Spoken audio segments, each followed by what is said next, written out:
Speed. Marker. And We're ready? action. All right. Welcome to episode 1 of the podcast. I'm joined today by Brandon F. Ottenbacher. I pronounced that correctly? Absolutely. All right. A born in Michigan filmmaker, graduated in the summer of 2009, has been working professionally in the film industry ever since, which is incredible. Congratulations. Yeah, thank you. Started off in VFX on some really big projects like Real Steel with Hugh Jackman. And I see here you've worked on Jin and Spy Kids 4. I did. I did. Really cool stuff. Yeah, and, bounced around quite a bit. and has now settled into a comfortable position you're happy with Yeah. as a production designer. Mm-hmm. So, guys, without further ado, let's dive into the beauty of production design and its importance. So, let's talk motion picture. Hey, Brandon, real quick question. What do you think about production design? Oh, I love it. It's I really love the red and black. Yeah. Any notes? Oh, I'm taking notes. Okay. Yeah, No, I'm you can taking give, notes. we take feedback. We take criticism. So, first off, what is a production designer? What is our... So yeah, a loaded question there. You'll get a different answer, slightly different from anyone you talk to. So on smaller commercial and like smaller features, sometimes the line's a little blurred between production designer and art director. Often on smaller features, it's just an art director. You won't hear the production designer title. But what it mainly is you lead art in every category.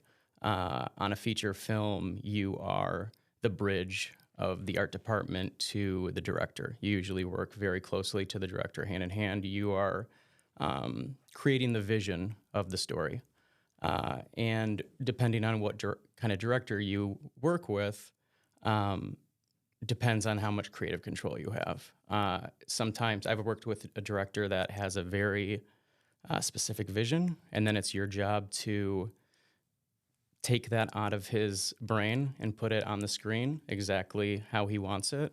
And then I've had my preference, which I like a lot, is when you work with a director who's more technical, and he'll give you a baseline, and then you build the world.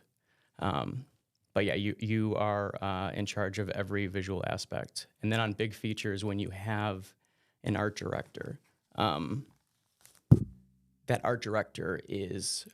I was just correct your... Oh, yeah? Yeah, because your hair got poofed up. Okay. Yeah, just bring it over the top. No problem. Make sure you look great. Yeah, better. Thank you. If you work on a bigger feature, usually there's a production designer and an art director. Your art director is like your second in command. They're more in charge of your art department, and you talk to them, making sure that they are taking care of all your visions. And they also take care of a little bit more of the business side of things while you're focusing fully on creative. So I want to go back a little bit to what you said is your preferred style. And that is like, walk me through that. Where is your inspiration and creative process really start to come into effect? Oh, yeah. So I get a lot of my visuals from right when I get a script from the director. I'll read it, and the visions will start, but I work a lot with music. I'll turn music on, I'll just listen to it, and knowing the script, I'll start piecing together a world. And that's really the first couple steps, being a production designer too. When you start building this world, a lot of research, especially as Wolf Hound, the one feature film that I worked on. It's a period piece, World War II film, and that was extensive research. So how do you start research for a project like that? Because, I mean, World War II, there's so many films that are set in that period. Is Right. that where you start, or do you just look at, like, photo books, photo albums? So honestly, when I first started on that film specifically, I just started reading a lot just on everything from what started it and all the way to the end. It was a lot of reading, a lot of online research, but then also, like you said, movies for sure. Not only for the feel, but the overall aesthetic. You kind of pull a lot from it. You know, what works, what doesn't.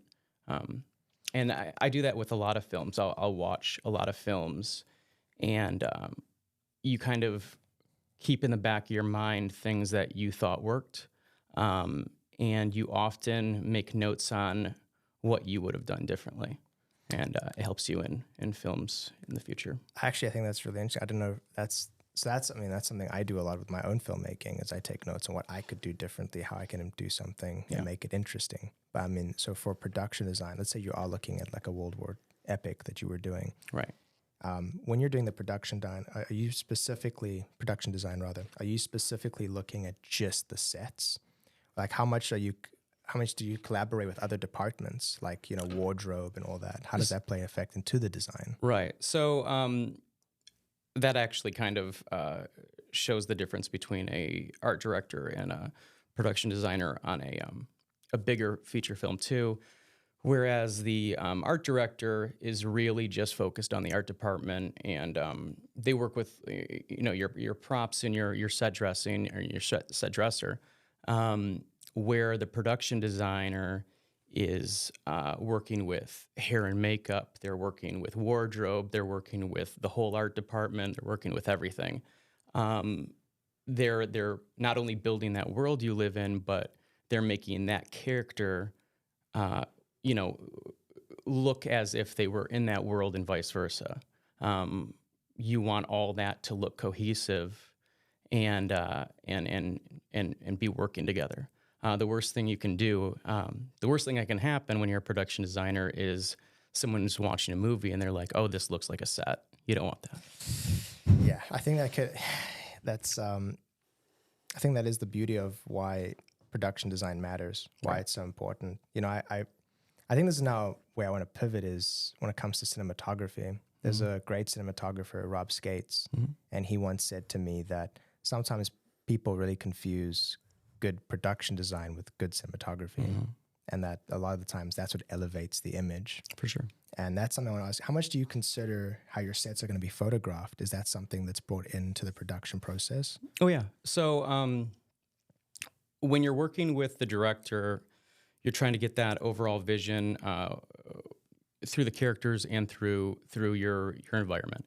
But I also do a lot of talking to the DP, not only for lighting. Lighting's huge too, because when you're dealing with set dressing, you have a lot of practical lighting, and that's going to affect the lighting in the whole environment as well.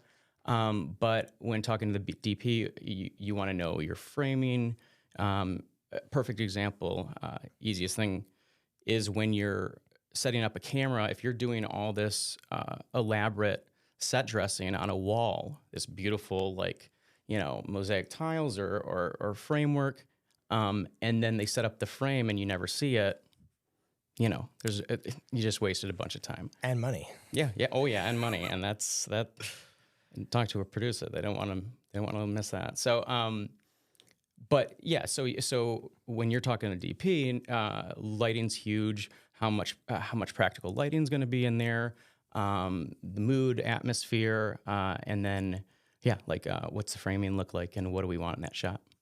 So I mean that's okay. Let's talk about that for a second. You know, there's a ton of videos now online of production designers having like TikToks and Instagram, Yeah. where they're putting like free content out there that's just super useful, super educational, Right. of how they like sometimes just print out vinyl stickers of tiles Oh, yeah. to redo an entire floor. Yeah. Do you have any like tips or like, you know, what's the industry insights for us of how you've snuck around to save costs to make things look better than it could be? Yeah, it's funny that you said that actually, because when I first got into production design, it's very easy to be like, yeah, everything has to be super authentic, and you would like that. You want everything to feel authentic, but depending on budget and time restraints, you also need to quickly figure out tips and tricks and how to cut corners and make it still look, S tier.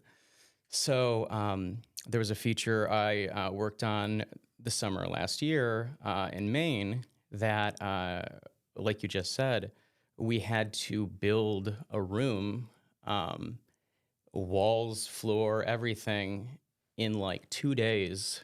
And they wanted like wood floor.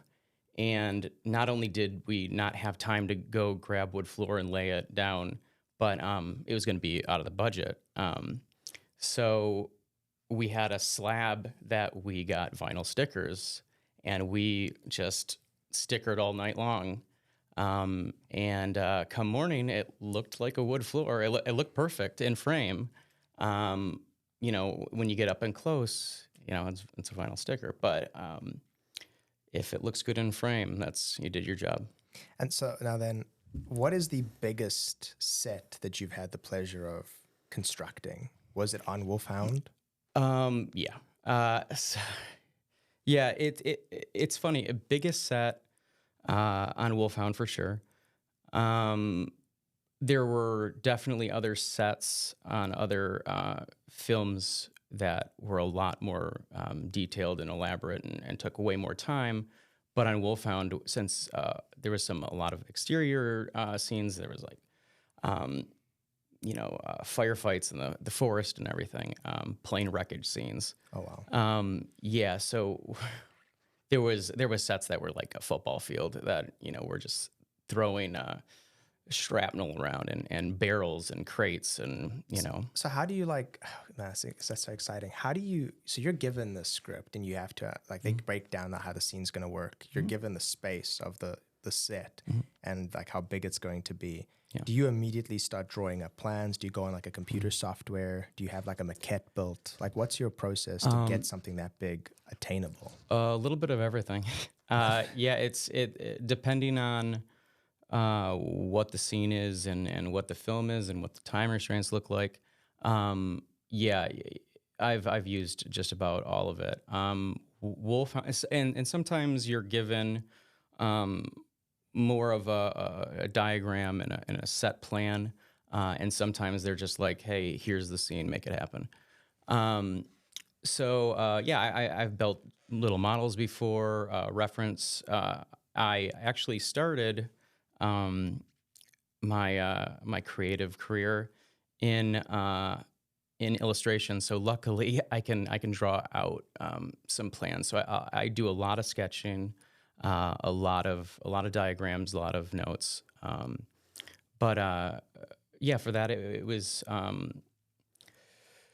You kind of work with the director on Wolf Hound. We set up, we filmed in bomber hangars and we were setting, literally had them move planes around, and then setting crates and things around that. And actually, that you mentioned locations like that, production designer also works with locations. We work a lot with a lot of departments. Actually, we're one of those roles that in the film industry, it's easy for certain titles to kind of stay in their lane and work with one or two people so things move, pretty fluid. But production designers, we get to work with a lot of different departments, a lot of different people. I kind of like it that way. What would you say is your biggest challenges you've run into as a production designer? Budget and timing. Budget and timing is always. That's the film industry, though, and it makes sense. You want to make the best film you can, the quickest you can, and with the least amount of money. Always. That's how this industry goes.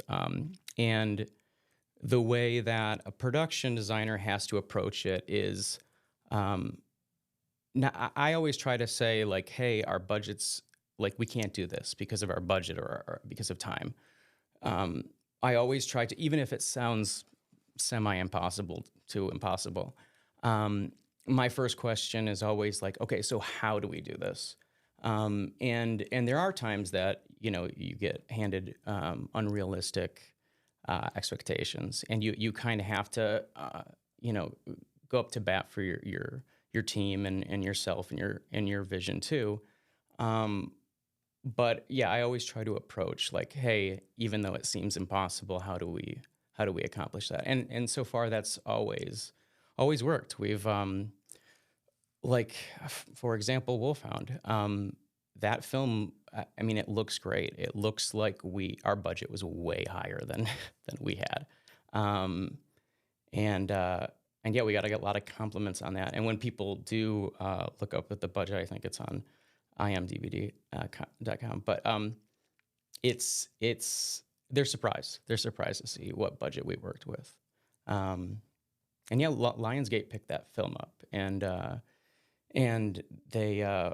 How does that feel? And that was that felt great, yeah. Because that was actually the first feature film too that I was production designer on, and yeah, we didn't know who was going to pick it up, and when that came out, that was pretty big. Yeah. So how did you get Wolf Hound? My buddy Mike directed it, and for years beforehand, I actually worked on a lot of commercial work and music videos with Mike. So we knew each other for a while before that, and then yeah, he years before we started filming, he mentioned it. He was like, me and my buddy Tim, who another writer on it. He's like, hey, we're looking at writing or finishing writing and shooting this film. It's going to be my directorial debut. Would you like to be a production designer? And I was like, yeah, and sitting back, I always enjoyed working with Mike. And it slowly started to dawn on me. I'm like, okay, so not only is it going to be my first feature film, but of course it's a period piece. And I'm like, period pieces are always going to be a lot more work. Just research. I mean, you can't leave anything out of that period in the shot. And was there a point on that? I mean, first off, you're a first-time production designer working on a big feature, an indie feature, right? And I mean, the pressure's there. What's the biggest concern? What's the biggest thing that's giving you anxiety? It's freaking you out. It's funny. I was actually. Maybe it's because I knew a handful of the people, but I feel like I was pretty calm going into it, surprisingly. But then I think when it started creeping up, it was almost a little bit of the anxiety comes in where I'm, it starts to dawn on you how much responsibility you have.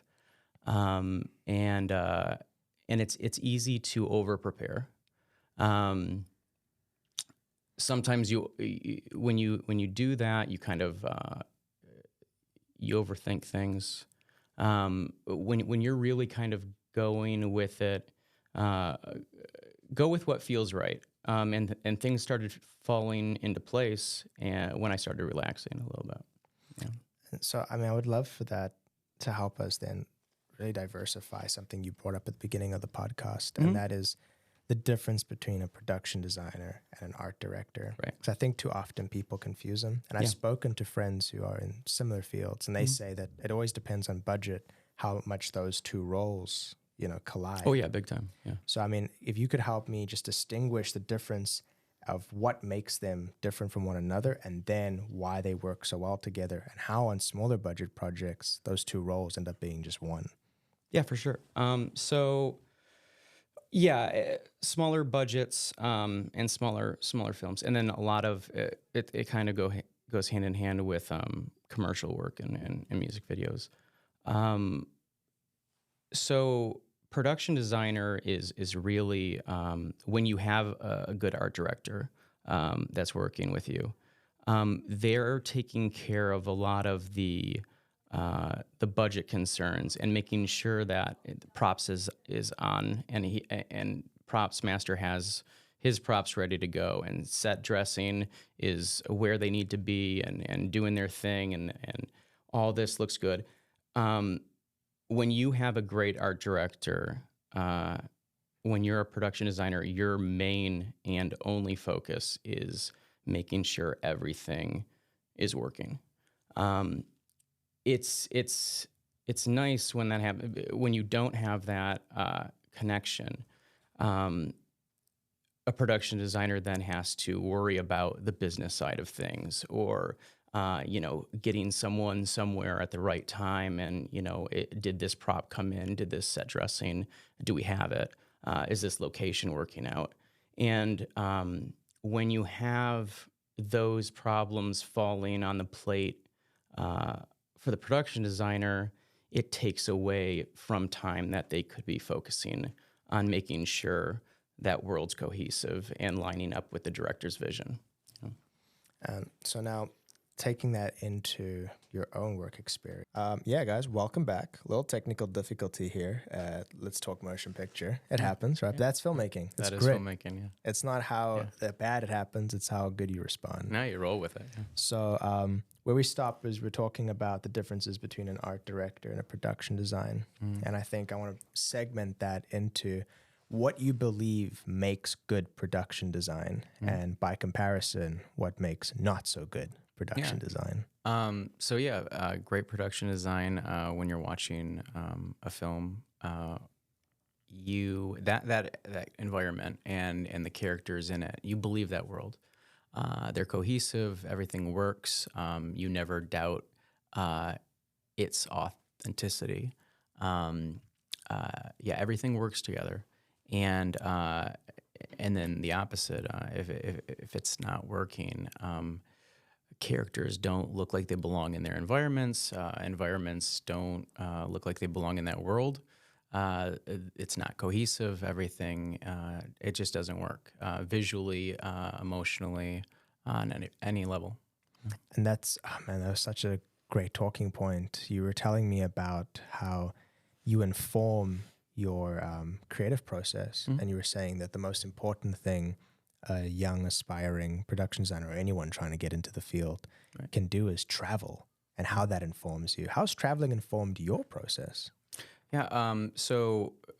My advice, if you can, I know traveling is expensive, but it's experience, and it goes hand in hand. As a creative, any creative, travel as much as you can, meet as many different people as you can.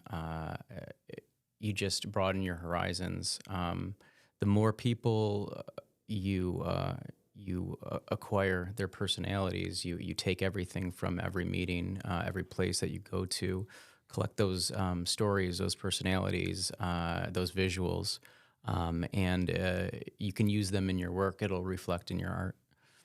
And so that was something I really liked about a comparison you made to like trying to set up a film for the 1950s. How much of an effect the character in the story has on the environment that the production designer has to create. Yeah. And you were giving me like wonderful examples of that. I would love to know more about that and how that works. Yeah, for sure. When you have someone, maybe a mid-century family, a family in the 50s, it's funny, you can see it in like Mad Men. You have that authentic family. Their clothes, their surroundings, the neighborhood. If it's 1955, might scream 1955, but those characters he might have a watch from his grandpa, which was older. He might have dishware and china in the kitchen from her grandmother. It's going to be older. Their car might be a hand-me-down. Their clothes might be a hand-me-down. People are layered. Their environments are layered. Production design should be layered, and it works, and it brings a quality to these characters and these environments that not only people can relate to, but it draws a familiar emotion, and a people can relate to it, and it brings you into the story more, and it makes you care about these characters. So a good production designer essentially is just trying to find the authenticity in the piece. Oh, absolutely, yeah. And that's something I really I never really considered, because it's that plays a lot. A character's lived experience will definitely inform how their room looks, how they dress, how their house looks, all that. and it all comes down to inspiration and pulling from your inspiration from like travel and so forth. Are there any films that inspire you? Any type of production designer specifically? Well, yeah, we talked about it before about, I mean, Wes Anderson films, they show a lot of, it's a lot of visuals to look at. It's pleasing the eye, but also it not only reflects his style, his production designer style, but those atmospheres, they are mirrored in their characters and vice versa. Eternal Sunshine of the Spotless Mind will forever be one of my favorite films. Great film. Yeah, and when you look at their not only their environments in and outside of their own head, it reflects their characters from the sketchbooks they're using to the knickknacks they picked up at flea markets to their clothing. Everything works for that character, and that's incredibly important in production design. And when it comes to you know, your line of work, I'm sure there's a lot of misconceptions. What would you say is the biggest one? Yeah, so even in the industry, I think sometimes people are a little unsure on exactly the difference between an art director and a production designer, like we discussed. I think that sometimes not only people get those a little crossed, but they are kind of unaware of exactly how much falls on a production designer's shoulders and what we do need to not only be a part of, but supervise and kind of be on an even ground and an understanding with a lot of departments, and just to achieve what we're trying to do. Yeah, we need everyone working together and everyone understanding exactly the vision we're trying to go for.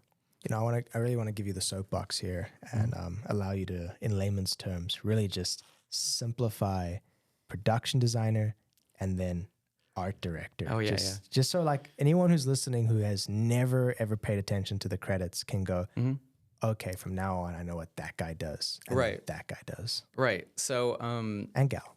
Yeah, for sure. So on a lower budget, lower features, and commercial work, it's usually it's one and the same, and I think that's actually why some people probably get so understandably confused. But when there are both positions, an art director is mainly the person who is leading the art department team to accomplish the vision that is the production designers and the directors. The production designer and the director are working together to create that vision, and then it is up to the art director to make sure that team is doing that. I love that. And for someone who's trying to get into your line of work, you know, you said something earlier that I really loved. I hit you with it's not who you know, it's if they know you. Right. And then you said... and what they know about you. And what they know about you, which is, I think, the perfect missing piece to that puzzle. Right. Because at the end of the day, it is all word of mouth, and more importantly, it's what people can see. Yeah. So for, you know, aspiring production designers, aspiring people that are trying to get into that line of work, maybe they're trapped in a different department and they want to venture in, you know, what's advice you have for them? It's be prepared for the work. And in the industry, there's a lot of big personalities. You're going to come across all walks of life. If you love what you're doing and you have an end goal, I mean, we're all in it together. We're all trying to work together to create the best final piece possible. And you are going to run into certain people that make it difficult. there are going to be bigger personalities big personalities don't always mesh well with big personalities. Some people will not get along, but you got to make it work. And going back to it's not who you know always, but who you know and what they know about you. You don't want to be known, as the jerk on set. Fair. Yeah, it pops up. It pops up on a lot of sets. It can hurt your reputation. Yeah. The big personalities don't always rub people the right way, and just you have to understand that you all have the same goal, and if you really focus on that, teamwork is essential. And yeah, be as kind as possible. It kind of helps with, we talked about it a little bit, where it helps if you've had a background, or if you already were in like a PA position or a grip, or doesn't matter what department, understand that they have a lot on their plate too. Everyone has a lot of work on a film set. Everyone has their hands full.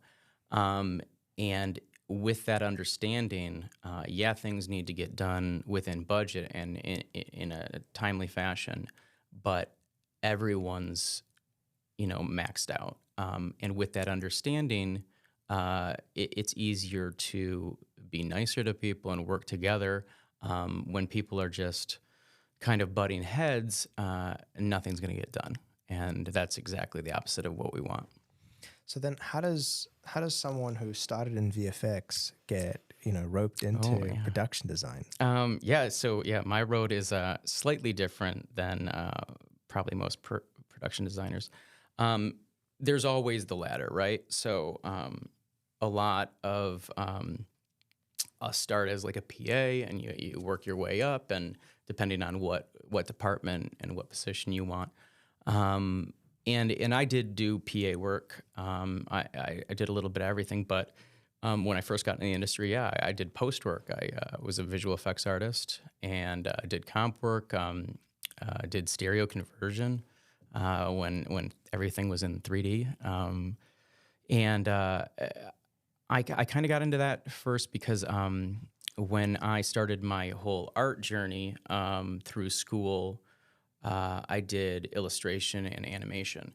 So I was big into the post work opposed to, the production. But I really started narrowing in over time what I personally loved about film and what I wanted to do. And that was mainly build this world and visual effects and the post work. Though I did enjoy it for a time, it wasn't where I wanted to be. Yeah, and I mean, you've done some really exciting stuff. I mean, your work on Wolf Hound, this indie feature we spoke about earlier, that you got some really cool, like, pyrotechnics and stunts. Yeah. And as a production designer, how many conversations and what type of conversations are you having with those departments? As a production designer, I mean, we're talking to a lot of different departments, too, in this role. So, the pyrotechnics and effects, special effects. So a lot of that has to deal with on Wolf Hound and specifically, we had to worry about props because there's a lot of armory and firearms. So those not only had to be reset, but all ready to go and all checked, and that's a bunch of different departments coming together, working together cohesively. We have to make sure that it's all staying together. Things are breaking. Things are, exploding off walls. If we have set dressing, crates, barrels, haystacks, cars, if they're getting lit on fire and things are exploding and the take didn't work, that needs to be reset and needs to be reset quick. How many resets do you get? Oh, that depends. It depends how much time we got. It depends where the producer is. If they're not on set, right? Yeah. we keep going if until they're we getting get a it. coffee, we can get another one. Yeah, it depends on what the director saw, what he liked, and if we have the materials for it. Yeah, it's so many factors go into a lot of different things. Yeah, like that. Brandon, be real with me. Yeah. How satisfying is it to see your work get blown up? Uh, Supremely satisfying. Yeah. No, it's amazing how you can take so much time setting up something, hours, even days, even. Just to have it completely annihilated within 35 seconds. But it's massively satisfying, yeah. If the shot looks great. Oh yeah. Yeah, you No, know. if the shot Yeah, doesn't yeah, look good, you're like, man, I wasted yeah. my Right, day. yeah, exactly, yeah. Yeah, I think I compared it to something akin of those domino artists on YouTube who spend hours creating beautiful domino formations just to like Right, yeah. knock it over. Yep. Yeah, you're like a chef in that regard, right? Right, yeah. Create this beautiful dish Yeah. and then it's just gone. Yeah, gone And immediately. it really just seemed like it is an underappreciated art. I mean, on a film set, everyone knows it, everyone understands its value, but to an average audience, I guess the beauty is when it's done well, it doesn't stick out. Yeah. And that takes me into probably the biggest topic that I have for every department right now, and just how the landscape has shifted, and that is AI. How AI is changing jobs, how it's replacing them in some cases, and where people are, where you are in your own career, and how AI has affected you. Yeah. So, yeah, it's a pretty wild topic right now. And actually a big reason why we just had the strike. So it affected us all with that. So there's a lot of people. May it be if you're a fan of it, if you view it as an enemy, friend or enemy, I feel like you should at least know it, know about it. Keep your friends close, keep your enemies closer. Like that. But I don't personally. I was on the fence about it a lot about over time, but I'm not. I don't feel necessarily threatened by it. And I know we've talked about this a bit too. I think without a human element to it, it just flat out doesn't work like it does when there's a human component. You can look at stuff created by production designers, by writers, by directors, artists, and you can feel the humanity in it. Whereas if you look at an AI-generated piece, may it be literature or visual, by itself, there's something just not right about it. The best pieces that I've seen, and I've seen some gorgeous work, it's tweaked a lot, not even tweaked, just worked and reworked, and it's always got a human component to it, and those are the pieces that end up working. So there's always that human element, and without it, I just don't think it works. I'm so glad you said you're not threatened, because that is how I feel right now. You know, looking at it and how it's playing out. There's a lot of strong opinions, and I think everyone's governed with how they feel. Yeah. Because, when the internet started, people had strong opinions. Oh, yeah. When phones became popular, strong feelings. And this is just a growing pain of our species. Now, when it comes to AI in the film industry, a lot of people were very, very convinced this would go for blue collar first. It attacking the crew, well, not even attacking, it just being geared towards the creative sector, I think caught a lot of people off guard, myself included. Right. But it's done some really incredible stuff. And I think it's streamlined all the process. I mean, I'll be completely honest, this podcast is a product of AI. I've used it to help me kind of organize it, structure it, brainstorm. And that's where I think it's its strongest. Like I you think so said, too, yeah. when you're playing creative tennis with the computer and the ideas back and forth, like Pong. Yeah. And the beauty of AI is it can create very quickly, but it doesn't have nuance. Right. And you're an artist. That's your whole bread and butter, man. That's your whole stick. Yeah. It's nuance. Like the computer is going to do its best imitation, but without a real artist, it doesn't work. So for up and coming filmmakers, I would encourage them to use AI in every facet, especially if you have no budget. It's going to help you get all these ideas out, and then you can sift through it and see what lands. Just because you can't afford to have a crew, It does. It opens a lot of doors, especially for someone that's trying to create something that doesn't have a budget and doesn't have $1 million for a team of creative, a whole creative network. But like you were saying, if you take that, you use it as a tool. It's not an ends means. It's a tool that you can use to better your work or expand your boundaries. But without it being collaboration, it lacks. and I think that's, man, it is polarizing, Mm-hmm. Oh yeah. but it is going to put us in a very creative spot where we have to realize that there really is nothing like the human mind. No. Right? So it's a tool, and it should be used as a tool. For sure. And I think it's a great place for us to really leave this conversation. And I appreciate everything you've enlightened us with. Yeah. I would like to know what's next for Brandon. What's next for me? So there is a feature coming up. Can't talk too much about it. Details are still being figured out. But there's that on the horizon. I'm always looking for new people to network with, as our industry does. Always looking for new stories to build, new worlds to build.